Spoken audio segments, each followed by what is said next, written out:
A esta hora de la mañana estamos en contacto periodístico con Henry Llanes. Él ha sido dirigente sindical del sector petrolero, ha sido asambleísta también cuando se llamaban diputados, ha sido, en fin, un hombre público en la arena esta técnica del petróleo fundamentalmente.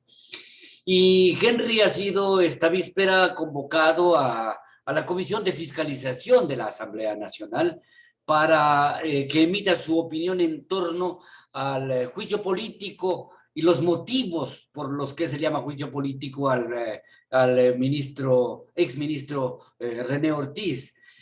Cuéntanos, Henry, qué fue el meollo, cuál fue el meollo de tu exposición en la Asamblea Nacional. Por favor, la Bueno, Amazonía os escucha. Buenos días. gracias, estimado Salomón. Buenos días a ti, a la audiencia.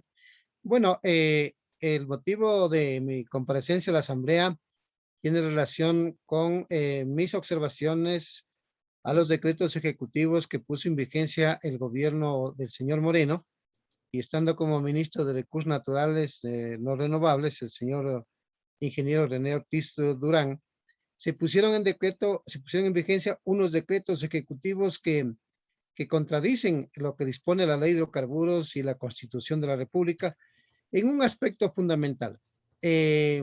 Los hidrocarburos, ¿no?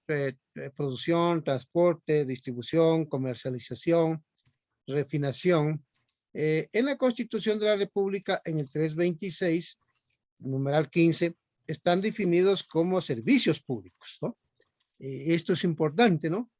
Y dice ese artículo que no pueden ser paralizados, ¿no? Para cuando alguien pues toma decisiones de paralizar, aplicar las sanciones, eso dice, ¿no?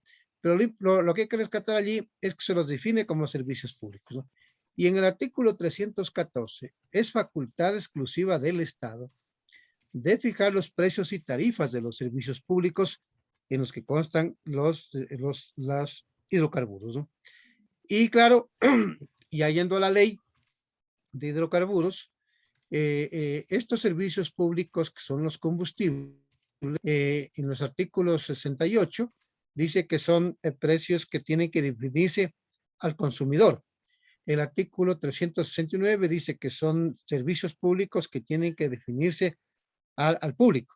Y el artículo 72 de la Ley de Hidrocarburos dice que el presidente de la República debe poner en vigencia un reglamento para regular los precios de los combustibles al público, ¿no? Entonces, estos tres artículos que cito no mencionan que los precios de los combustibles o de los derivados hidrocarburos tienen que definirse en terminal o depósito, como dicen los decretos ejecutivos, ¿no? Entonces esto realmente uno tiene que ponerse a pensar, a reflexionar, a hacerse preguntas. ¿Por qué?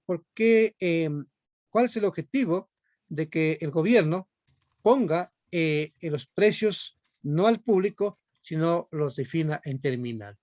Entonces en esta movida del incremento de los precios de los combustibles, ¿no?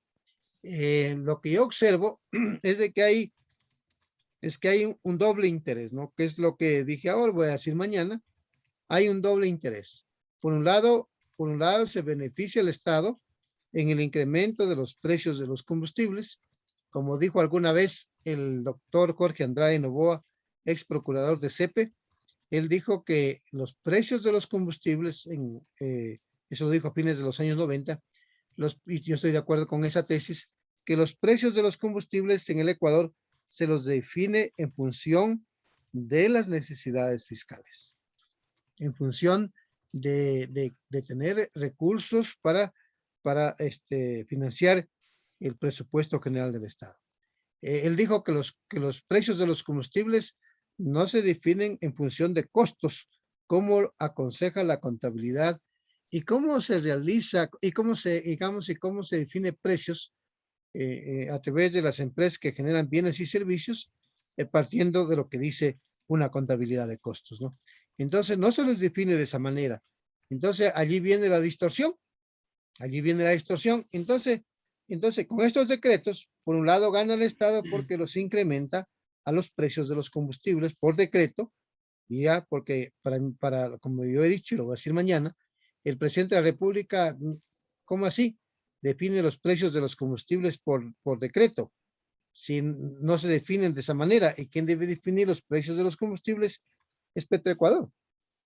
Son las plantas de refinación que tiene el Estado en el país, ¿no? Ellos Claro, son los que deben definir los precios de los combustibles. Ahora acá es de que en esta lógica de no definir los precios en función de lo que acabo de mencionar, sino otro tipo de procedimientos, como está en esos decretos, que han puesto unas de fórmulas, 5 páginas de fórmulas, por ejemplo, en este decreto 1054 y en los que sigue igual, porque son como 4 decretos. 1158 es el segundo, 1183 es el tercero y 1222 es el cuarto. Y entonces, en estos 4 decretos han realizado, han incorporado todo una, todo una, una trama. todo un planteamiento algebraico ya de operaciones algebraicas que son buenos que son buenas eso que está incluido allí, es para ejercitar, para adiestrar, para especializar el conocimiento en lo que es la operación algebraica. Y estaba observando bien si también no hay alguna operación logarítmica, no está ahí porque ya a eso no han llegado. Y entonces el Pocho Hart había encontrado una cosa igual en la definición de tarifas de las empresas eléctricas, ¿no?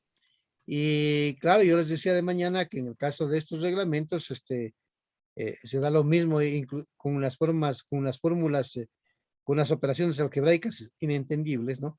Y entonces yo decía, hasta parafraseando al Pocho Hart, de que si resucita el padre del álgebra, Baldor, ese no entiende lo que han puesto en los decretos ejecutivos. Entonces, está la mañosería A de ver, haber puesto ese tipo de cosas en los decretos para confundir a la opinión pública, porque el otro que se beneficia de esta Henry, operación son los operadores de la comercialización de los combustibles. Henry, Ah, mira, ¿crees tú que esto le hacen así medio intencionalmente para confundir mismo al pueblo para que no entienda de esta cosa y le metan el cañazo? Pues, o sea, una fórmula, como tú dices, por necesidad fiscal y no por reales costos de producción, como aconseja la técnica de contabilidad.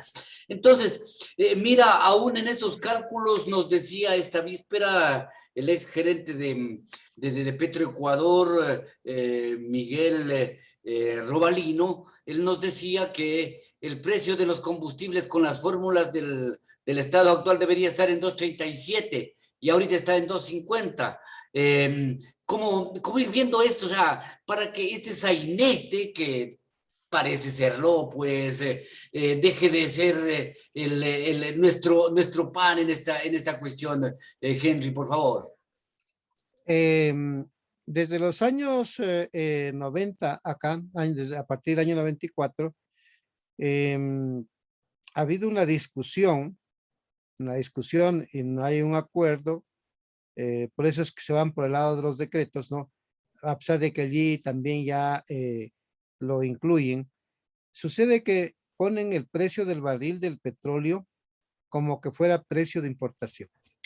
Ya, entonces en el decreto 1054 y en el resto está incluido que en la definición de precios de los combustibles se debe tomar como referencia el crudo marcador del WTI. Así dice el texto, ¿no?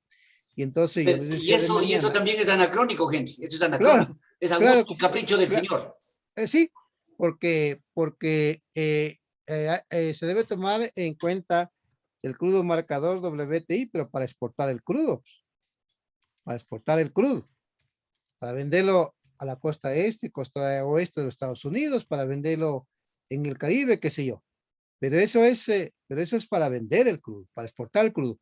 Pero eso no puede ser para las importaciones de los combustibles, porque esta gente es bien manipuladora. Esta gente es bien audaz. Mañana me van a dar otro espacio ahí en la asamblea y les voy a decir lo que me faltó hoy. Son bien audaces, ¿no?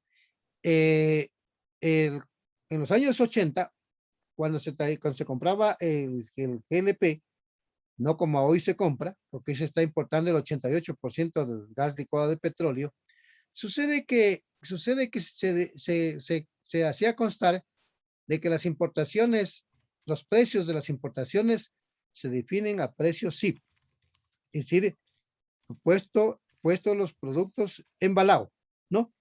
Ya, entonces vienen con el precio de Claro. donde se compró, vienen con los fletes, vienen con los costos de embarque y desembarque, vienen con los costos del pago del impuesto en Panamá, se desembarcan los crudos, los Ya. combustibles y se suman los costos internos, ¿no?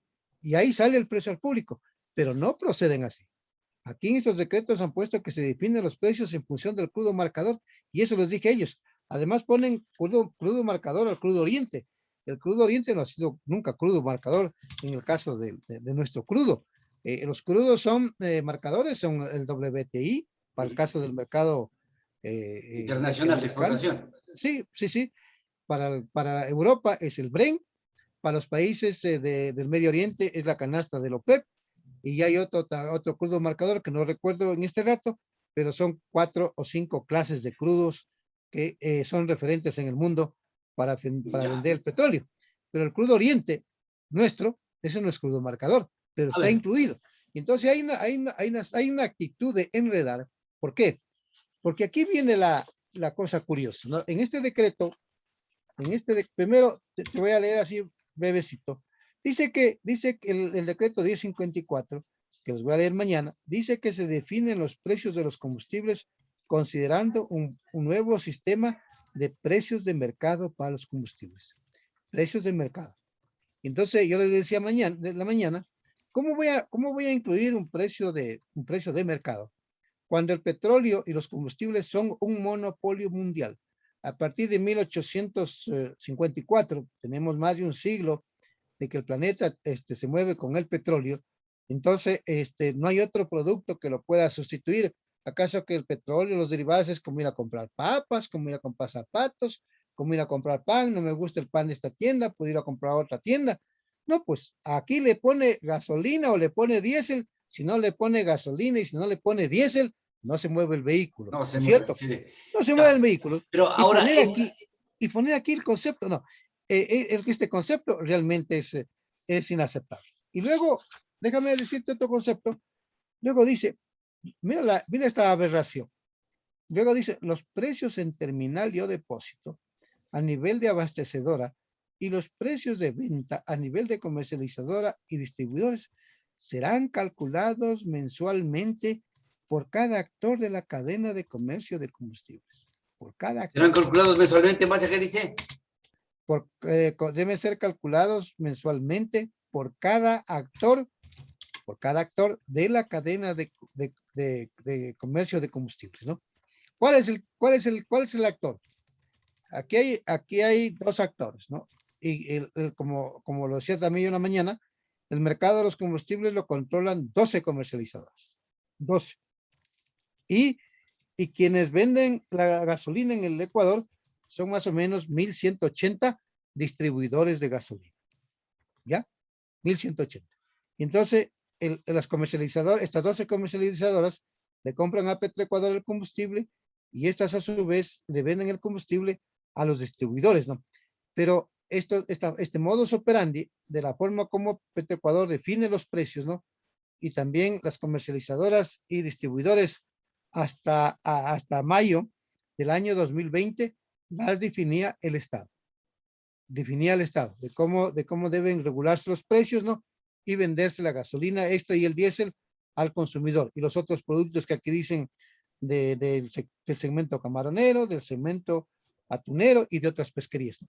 Entonces, total que con estos decretos tuercen el sentido de la ley, tuercen la disposición de la ley y ponen este tipo de disposiciones. Y finalmente, aquí han puesto una maravilla, porque esto sí, realmente, esto sí se necesita ser audaz, ¿no? Porque yo por lo menos no tengo el espíritu, ¿no?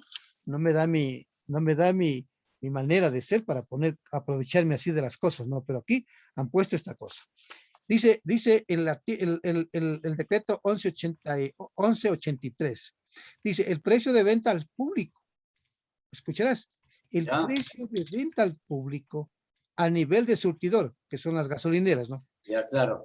Sí, se obtiene por la adición del precio de compra a nivel de abastecedora, incluido el impuesto del valor agregado y un margen de comercialización con IVA. Y entonces aquí está el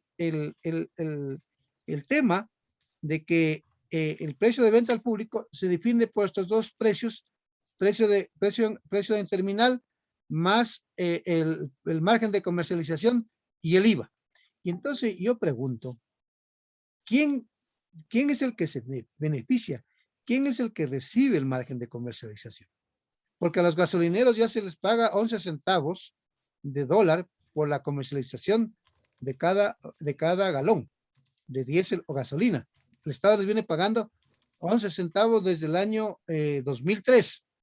En el Ecuador se comercializan aproximadamente 100 millones de barriles, que multiplicados por 42 galones, eso da 4.200 millones de galones. 4.200 millones de galones. A eso hay que multiplicarle por 11 centavos y ahí se va a encontrar el monto que les paga anualmente a las comercializadoras, distribuidores y también autotanques. Pero sucede que con esta nueva redacción aparece un margen de comercialización y lo dejan así medio diluido, no lo explican bien, le meten más fórmulas, y no lo explican bien de quién es, a dónde iría ese margen de comercialización, quién lo recibe ese margen de comercialización, no lo dicen. Y más abajo dicen, mira lo que dice, las comercializadoras y distribuidores, mira lo que dice, deberán determinar su precio de venta al público.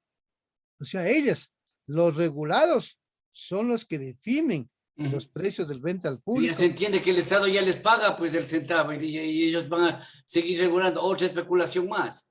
Claro, es decir, ellos van a tener una ganancia extraordinaria al poner aquí en margen de comercialización en el precio de venta al público, donde está incluido el precio en terminal más el margen de comercialización, y que en función de estos dos componentes y más el IVA es lo que se define el precio al público.